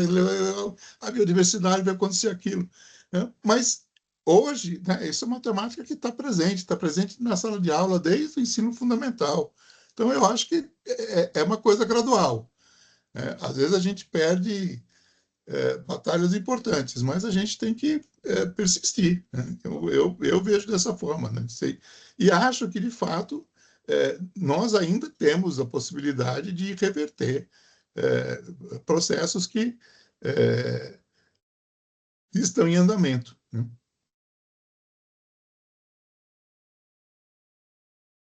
Obrigado. Obrigada por seu otimismo, apesar de tudo. Professor, nós temos duas perguntas mais, uma com a Patrícia Pazinato e a próxima com José Luiz, nosso coordenador. Então, vamos lá, Patrícia. Boa noite, professor. Foi muito bom ouvi-lo, né? Trouxe muitas reflexões. Acho que eu queria um pouco refletir também sobre a ideia que, se a gente olha, talvez de um ponto de vista histórico mais amplo, não sei, vamos dizer, se a gente pensa 200 ou 300 anos para trás, né? Claro que a gente está falando de um outro mundo, de outras variáveis, mas, assim, que elementos, né, dentro, vamos dizer, desses ecossistemas que hoje o senhor fala que a gente tem um melhor entendimento, podem ter funcionado como elementos de preservação ou elementos de restauração, né? Esses elementos hoje, né, eles estariam presentes, né? E eu estou falando de elementos antigos, de 200, 300, 500 anos atrás, né? Não sei nem que medida a gente já mapeou isto ou a gente já sabe disso. Seja do ponto de vista, vamos dizer assim, da ação do homem, ou seja, do ponto de vista, né, do próprio meio, da própria biodiversidade na relação com esse homem, né? Eu também tenho muita esperança na educação, mas eu acho que é uma educação que ela tem que trazer, né, esse conhecimento que o senhor está propagando, né, para, de fato, fundamentar uma esperança, né? Então, eu acho que eu queria saber um pouco do ponto de vista histórico, que elementos, né, são elementos que podem ajudar nessa, vamos dizer assim, nessa preservação ou até em alguma mudança um pouco mais favorável e que medida a gente pode educar esses jovens, essa nova geração sobre também esses elementos, se eles existem, né? Obrigada. No meu ponto de vista, uma das razões de fundamental importância da gente trazer os conhecimentos indígenas, principalmente, porque nós estamos trazendo um conhecimento ancestral. Eles conheceram e manejaram essas florestas, seja do ponto de vista, como falei, de algumas espécies arbóreas, seja do ponto de vista da fauna, de uma forma que nós desconhecemos. Você vai dizer, bom, é lógico, a pressão de população era muito menor do que nós temos hoje de demanda, de necessidades, não havia essa visão de lucro imediatista, era uma questão de você ter uma harmonia maior. Bom, mas vamos aprender com essa harmonia, né? Como é que isso é possível? Mais recentemente, se a gente trouxer para a nossa história, já depois da chegada dos europeus, a gente tem que lembrar, por exemplo, que o que hoje é o Parque Nacional da Tijuca foi replantado. Foi replantado porque o imperador e o José Bonifácio estavam preocupadíssimos com o fornecimento de água para a cidade do Rio de Janeiro, e que entenderam que a mata era imprescindível para você conseguir proteger as nascentes e conseguir proteger o recurso hídrico, né?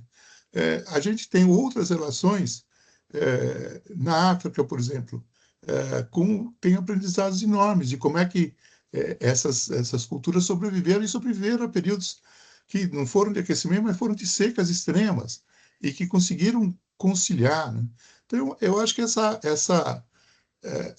reunir tudo isso, colocar tudo isso no mesmo caldeirão e daí a gente fazer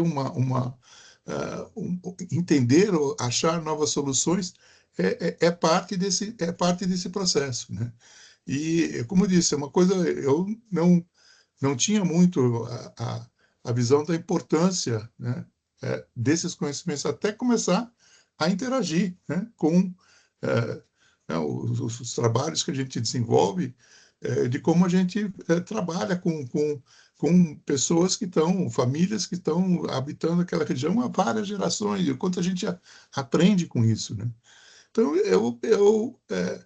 a plataforma intergovernamental, né, que é de biodiversidade, que é o equivalente ao IPCC para biodiversidade, fez recentemente um diagnóstico, um relatório das possibilidades do que eles chamam de mudanças transformativas, aquelas mudanças que envolvem desde o nosso modo de vida, né, o quanto nós estamos dispostos a mudar o nosso modo de vida, como das mudanças que realmente trouxeram impactos econômicos e globais, né? E nós precisamos pensar como que a gente faz isso, né? Como é que a gente olha para os países europeus, por exemplo, eles não têm praticamente mais nada da biodiversidade nativa. Eles restauraram, estão num processo de restauração muito ativo. Nós ainda temos, né? Então, como é que você vai abrir mão do que nós temos, né? Como não conservar aqui no estado de São Paulo, como não conservar todas as áreas de Mata Atlântica e de Cerrado que restam, né? A gente precisa economicamente expandir, continuar derrubando, não acho que nada justifica, né, na nossa situação aqui no estado. Em outras regiões, talvez você ainda possa pensar que há um outro tipo de balanço, mas mas é que os países europeus eles destruíram toda a natureza e agora querem obrigar a gente a conservar. Porque aprendemos, né, que destruir toda a natureza tem um custo altíssimo, né? E que restaurar é um remendo, na verdade, né? A gente não consegue colocar na totalidade. Não sei se eu respondi, mas é uma reflexão.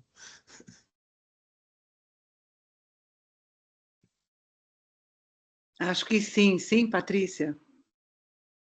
Ótimo. Sim, professor, muito obrigada, muito obrigada. O senhor está deixando mais esperança. Obrigada. José Luiz, nosso coordenador, e depois tem a Daniele Souza, e aí acho que se mais alguém... Isso. Que já está bem adiantado. Eu vou ser breve. Primeiro, agradecer o professor, acho que foi um dos melhores eventos aqui do nosso Lumen. E eu queria só que o senhor colocasse um pouquinho de luz para nós, quando o senhor falou do conectar, interligar e tecer, né, em relação aos povos indígenas, né? eu achei muito interessante, porque o ponto que, do ponto de vista da filosofia, da epistemologia, da ciência, que interessa muito é o tecer, né? Eu só pergunto para o senhor, tem dado certo esse trabalho de tecer? Porque deve ter muito preconceito, né, professor? Não, com certeza, com certeza. É sempre aquela situação que você vai para ensinar, porque o meu conhecimento é mais tecnológico, mais avançado, é, e nós temos que aprender, nós temos que né, ter a escuta ativa, né, de entender essas transformações todas que eles já viveram e que se a gente não tiver essa capacidade agora, né, nós vamos perder, porque esse conhecimento tá se esvaindo, né? Então tem sim, tem muito preconceito, é difícil esse trabalho. Da mesma maneira, quando eu, há muitos anos atrás, comecei a interagir e trabalhar com órgãos governamentais. Havia um preconceito enorme na universidade em relação a isso. Não, mas aqui nós estamos para fazer pesquisa. Você está querendo ter uma coisa mais aplicada, uma coisa. Isso é um extensionismo, isso não é atividade de universidade. Gente, hoje a gente fala nisso com uma tranquilidade, porque todos estamos intercambiando, porque se a gente não tivesse intercâmbio, não digo que a gente vive em cidades maravilhosas, mas elas poderiam ser muito piores se a gente já não tivesse tido algum tipo de intercâmbio, né? Então, eu acho que essas coisas estão amadurecendo e estão acontecendo, né? Muitas vezes a gente se perde no caminho, mas isso não quer dizer que a tentativa não foi válida. Eu acho que tem que persistir. Muito obrigado, professor. Daniele, eu acho que o Rafael, que é o nosso parceiro de Planeta Vegetal, está aqui matutando. Eu acho que ele talvez tenha uma E acho que tem uma a questão de Mariana. encerramento. Ele é o nosso parceiro lá de Belém, Cambridge, Belém do Pará, e Coimbra, Rio de Janeiro, São Paulo. Então, mas primeiro vamos ouvir a Daniele. Por favor, pediria que fosse breve. Claro, muito obrigada aí por toda a apresentação, todo o conhecimento compartilhado, né? Me apresentando, eu sou a Daniele, eu estou fazendo uma transição, né, para a carreira ambiental e tenho tentado participar aí de diversas conversas e criando conexões, porque eu tenho um sonho genuíno de começar a criar unidades de conservação, né? E isso eu ainda estou na pessoa física. Mas me falta ainda muito conhecimento nessa parte técnica, né? Como comentei, estou começando agora, iniciei um curso de gestão ambiental também. Então, queria, como você até esboçou essa estratégia principal de manter a conservação, acho que está muito alinhada com o meu objetivo pessoal. Queria pedir indicações mesmo, assim, de materiais, alguma coisa que possa me guiar nesse projeto, né? Para eu ir certeira e saber como ajudar, né, nesse meio. Daniela, eu vou sugerir para você entrar em contato comigo depois por e-mail. O pessoal tem meu e-mail, para aí a gente poder elencar agora, mas acho que conjunto de referências, acho que não vai ser o mais produtivo. A gente pode conversar de uma forma mais detalhada. Eu agradeço. No que você especificamente tem interesse em fazer. Tá bom, muito obrigada. Fico à disposição. Daniele, por favor, entre em contato com a nossa secretária, ativíssima, que conseguiu trazer o professor da outra sala para essa, com muito esforço. Isso eu nunca tinha visto fazer, em conseguir trazer de uma sala para outra. Trazer de uma sala digital para outra, isso foi um fenômeno. Camila, você entra em contato com ela, por favor, e pede as referências do professor, tá bom? Tá bom, muito obrigada. Tem o professor José Maria que está querendo fazer uma pergunta, e como ele é um conhecedor da área infinitamente mais profundo que nós, eu pediria uma vaguinha para deixar ele falar um pouco. Professor José Maria, por favor. Acho que a Mariana está na frente, se ela quiser falar. O meu é curtinho. Não, pode falar, o meu não é nenhuma pergunta. Se quiser, pode fazer, José. Pode ir, Mariana, você tem a prioridade. Então tá, muito obrigada. Vamos lá, Primeiramente, Mariana. boa noite, gente. Eu sou Mariana. Eu sou bolsista do projeto Adapta Brasil e estou fazendo meu doutorado aqui no CST, no INPE, e eu adorei a palestra. Parabéns, Jolie. Acho que essa sala de discussões foi muito enriquecedora para a gente que é da área. E eu só queria comentar que o Adapta Brasil, ele lançou há uns meses atrás o estudo sobre a biodiversidade, sobre a integridade do bioma. Eu acho que vai muito de encontro com o que foi discutido hoje. Então, a gente trouxe indicadores das ações antrópicas, também a gente trabalhou com ameaça climática, né, com essa mudança de temperatura, precipitação. Eu acho que fica aí, né, uma dica para quem quiser trabalhar um pouco com esses dados. E também, esses dados eles foram, né, pensados para a questão municipal, né, para a questão da governança, mas pode ser útil também para as pesquisas e tudo mais. Era mais ou menos isso. Obrigado, Mariana. Eu participei das discussões, o João Meto me convidou algumas vezes para estar aí no INPE, nessa discussão do Adapta. Achei fantástico que vocês elaboraram indicadores, que é a coisa mais...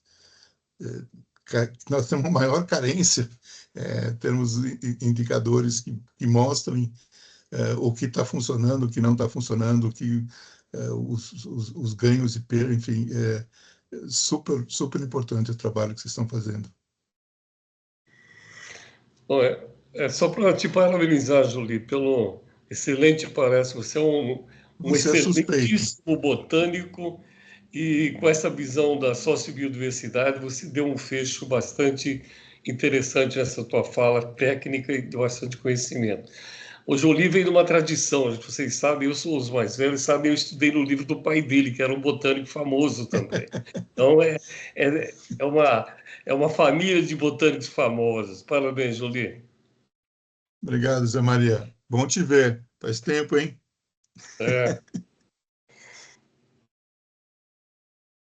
José Maria é um dos nossos guias nesse último ano. Muito obrigada, José Maria, também. Então, acho que, por último, mas não menos importante, o nosso conector com a Amazônia. Rafa? Sim, Ana, obrigado. Não, assim, é ótimo que o Zé Maria falou agora, que a provocação com o Jolie que eu ia fazer um pouco é um convite para uma conversa posterior sobre os vetores políticos e econômicos dessa discussão toda que ele trouxe, né? Que ele trouxe uma análise absurdamente interessante dentro tipo, de uma história natural, né? Conectando vários reinos e várias relações entre espécies, né? Mas em uma conversa anterior com o Zé Maria aqui, uma outra fala, quando ele veio falar sobre agroecologia, né? Esse foi o tema dos vetores políticos e econômicos e as complicações disso para lidar com esse tema, me parecem um dos temas mais sensíveis também, né? Quer dizer, se a gente olhar para as articulações dentro enfim, dentro de Brasília, quer dizer, mesmo agora tendo um governo que se diz progressista, a gente está vendo aí a aprovação da perfuração da margem da Amazônia, o escanteamento de gente como a Marina, né? Quer dizer, a pessoa que está meio ali como um fantoche dentro de ainda uma agenda de Estado desenvolvimentista, né? Então, enfim, eu sei que isso é um tópico gigante, uma conversa para um outro momento, mas que eu acho que conecta bem a fala que o Zé Maria fez, sei lá, alguns meses atrás aqui no tema da agroecologia, e esses temas que o Joly levantou hoje. Então, acho que me parece uma questão incontornável essa dimensão política-econômica, né, para pensar de forma mais séria e estrutural os temas que o Joly tão brilhantemente apresentou hoje. Enfim, obrigado. Vamos conversar. Isso, eu gostaria que a gente pudesse continuar isso por mais tempo, não agora, porque acho que está todo mundo no limite, inclusive a nossa secretária, a quem a gente agradece muito. Professor Joly, foi fantástico, fantástico mesmo, foi além da minha imaginação, porque a gente tem na cabeça aquela ideia quando a gente fala de preservação, dos preservacionistas ingleses do século XIX e início do XX, né? Como o senhor deu uma outra conotação tão diferente e trouxe questões que talvez no nosso terror a gente nunca tivesse pensado. Então, em nome do Lumen, eu quero lhe agradecer e pedir que a gente continue essa conversa de outras maneiras ou montando alguma coisa para a gente ter uma discussão maior. Sem dúvida, eu acho que o pessoal que passou por aqui hoje ficou muito impactado. Muito, muito obrigada mesmo, em nome do Lumen. Eu que agradeço a oportunidade. Até a próxima, turma. Muito obrigada, professor. Tchau. Vou Tchau, jantar. gente. Obrigado. Morrendo de fome. Tchau, um abraço. Muito Tchau, obrigado. gente. Boa Bom ver noite. vocês Tchau. todos.